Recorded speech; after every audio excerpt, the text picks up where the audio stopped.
L'échelon communal est le plus pertinent, que ce soit en termes de développement économique, d'attractivité, ou simplement pour répondre à des besoins élémentaires, comme lorsque vous avez ouvert en novembre dernier le local André Marcy au restaurant du Cœur au sein de la Cité 8.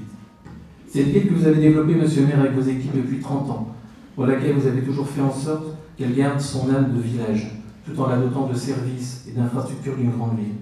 Notre commune a quoi nous rendre heureux. Oui, il fait bon vivre à Vandaleuil. Vous avez su être à l'écoute de vos administrés. Et même si tout n'est pas toujours parfait, nous pouvons nous réjouir de vivre dans une commune vivante et riche en événements. Durant ces années, vous avez pris soin d'encourager et développer l'associatif, l'éducatif et l'apprentissage. Autrement dit, vous avez toujours mis l'accent particulier sur l'épanouissement personnel de chacun et misé sur l'éducation à la jeunesse. Sans doute les nombreuses années passées à l'éducation ont forgé chez vous la certitude qu'une jeunesse bien formée engendrera une société plus équilibrée. Car on ne l'est pas citoyen, on le devient. Dans le monde aujourd'hui, où le respect se fait aussi rare que la vertu, il est facile de constater qu'une mauvaise éducation génère bien souvent de mauvaises actions. Ce travail d'éducation et de transmission nous concerne tous.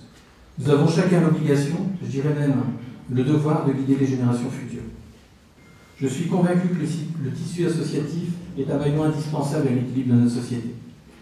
Je le dis parce que je le pense profondément. La meilleure preuve, c'est que dans les pays qui ne sont pas des démocraties, malheureusement elles sont bien nombreuses encore, il n'y a pas d'association. Il peut y avoir des clans, des coteries, des groupements tribaux ou ethniques, mais il ne peut pas y avoir d'associations telles qu'on les connaît comme chez nous en France. Avec environ 1,5 million d'associations, 21 millions d'adhérents, 1,8 million de salariés, 22 millions de bénévoles qui l'animent, le mouvement associatif est un pan considérable de la société, un poids économique, un dynamisme qui irrigue les territoires, une somme de dévouement et d'énergie et de temps consacré aux autres. Les bénévoles et représentants d'associations vendinois participent alors à servir l'intérêt général. Nous contribuons à faire en sorte que la population ne soit pas une somme d'individus, mais une société, et que la France ne soit pas un territoire, mais une nation fraternelle. Je vous remercie pour votre attention. Continuez à croire en nous et à nous faire confiance, nous serons toujours au rendez-vous. Je vous souhaite une bonne année. L'école de la République s'efforce de répondre au quotidien aux problèmes de notre société, à son évolution. Les programmes évoluent, mais notre objectif essentiel reste la réussite des élèves qui nous sont confiés. Réussite qui passe par l'acquisition des savoirs fondamentaux, lire, écrire, compter, sans oublier le vivre ensemble. Améliorer le cadre de vie des élèves est important. Se sentir bien à l'école fait aussi partie de la réussite des élèves. En 2019, le chantier de la future médiathèque, projet culturel de grande envergure, commencera. Cette médiathèque ne sera pas exclusivement ouverte aux élèves des écoles et du collège, mais aussi à leurs parents, aux adolescents, aux personnes âgées, aux enfants fréquentant l'accueil périscolaire. Ce grand projet culturel présente de nombreux enjeux, identiques à ceux de l'école. Des enjeux éducatifs, par la valorisation de soi et le développement d'attitudes citoyennes et critiques pour combattre les effets négatifs de la société à laquelle sont exposés nos jeunes élèves.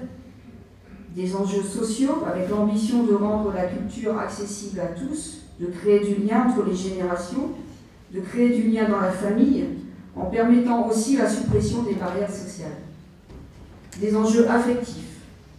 Quel plaisir de découvrir dans des textes, des chansons, des poèmes, des citations, des mots qui révèlent à soi, à l'autre, à un être aimé, ce que nous ressentons. Cela s'appelle les émotions, que nos élèves et nous-mêmes avons parfois tant de mal à exprimer. Travailler sur les émotions est un travail majeur à l'école dans la prévention de la violence. Nous, les enseignants, savons que pour lutter contre les différences sociales, le livre est le moyen le plus performant. Il est évident qu'il est omniprésent dans nos pratiques. Par le livre, l'enfant apprendra à comprendre le monde qui l'entoure. Il est indispensable de donner à tous les élèves la chance de devenir des citoyens instruits, avisés, sachant argumenter, ayant leur propre point de vue, des citoyens libres. Au nom des enseignants, nous vous souhaitons, Monsieur le maire, Mesdames et Messieurs les élus, Mesdames et Messieurs, les enfants, une très bonne année 2019. Que cette année soit une année remplie de sourires, de rêves et d'amour. Merci. Recevez, mesdames et messieurs, mes sincères vœux pour cette nouvelle, quelle que vous apporte le bonheur et la santé pour vous et vos proches. Merci Marie pour ces vœux plein de jeunesse et plein d'avenir. Discours de Monsieur Didier Yel, maire de Vendée-le-Pierre. Aujourd'hui, c'est ma 30e cérémonie de présentation des vœux. Mais oui, t'en passe vite.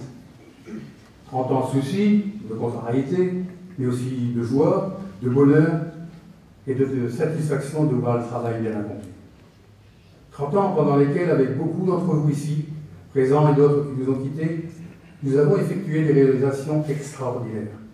Bien sûr, avec les différents conseils municipaux, les associations, les écoles, mais également avec le district, la communauté d'agglomération de Nancy et ensuite le conseil départemental qui a permis une ouverture plus large de mes domaines de compétences.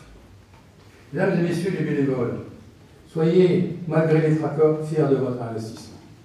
Vous êtes le poumon culture, sociale, éducative de notre commune. Bonne année à votre club et bonne santé à chacun.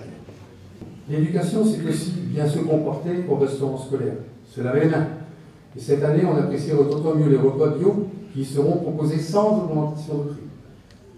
L'éducation, c'est aussi en remplacement des TAP, le mercredi jeune orchestré par le service jeunesse, dont je salue le directeur et tous les employés.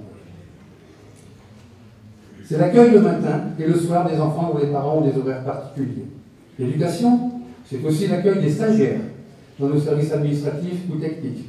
Stage indispensable pour valider leurs études du collégien à l'universitaire. L'éducation, c'est aussi l'accueil des jobs d'été, qui permettent aux plus de 18 ans de gagner un peu d'argent pour contribuer à l'obtention de leur permis, acheter un moyen de locomotion, assurer quelques loyers, en complément de tout ce que font déjà le département et la région. Quelle fierté d'avoir, à notre humble niveau, contribué à la réussite des uns et des autres. Ensemble, enseignants, associations, services municipaux, en parfaite complémentarité, nous pouvons assurer et assurons notre part de l'éducation des enfants, sans oublier que les premiers éducateurs sont avant tout les parents. Depuis des dizaines d'années, j'ai marqué par cet engagement mon action pour l'école de la République. J'ai veillé au confort matériel et intellectuel des enfants, témoigné de mon attachement au principe de la laïcité, condition essentielle de l'accès de l'enfant à la liberté de conscience, à l'égalité et au respect des autres. Toutes les actions que j'ai menées, je les ai accomplies parce qu'à mes yeux, il est primordial de défendre les droits des enfants qui sont indissociables de la laïcité. Le fonctionnement du service public doit avoir une exigence d'égalité et d'impartialité. Nous devons, pas à pas, aider les jeunes à se construire citoyens pour qu'ils accèdent à la liberté, à la responsabilité, à l'esprit critique. Car comme disait Victor Hugo, chaque enfant qu'on enseigne, c'est un homme qu'on gagne. Merci pour votre patience. À tous et à tous, bonne année.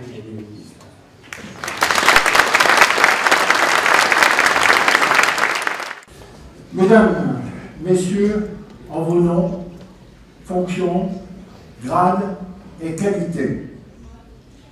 Ce jour est marqué par la présentation des vœux à la population de la ville de Vendin-le-Vieil par Monsieur le maire Didier Liel et le conseil municipal de la ville.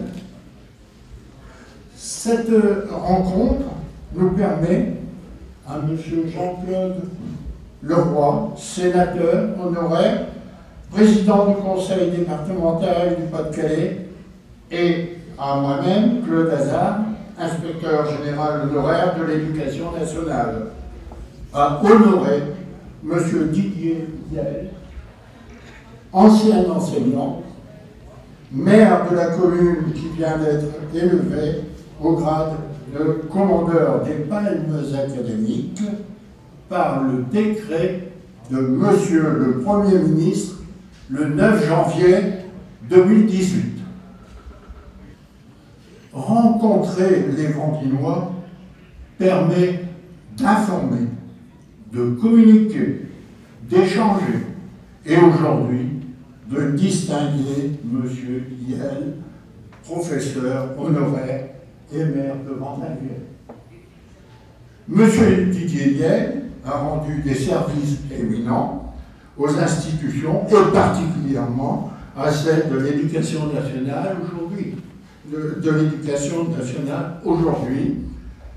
Monsieur Didier Liel, au nom du gouvernement de la République, nous vous faisons commandeur dans l'ordre des palmes académiques et vous adressons nos sincères félicitations. Merci, monsieur.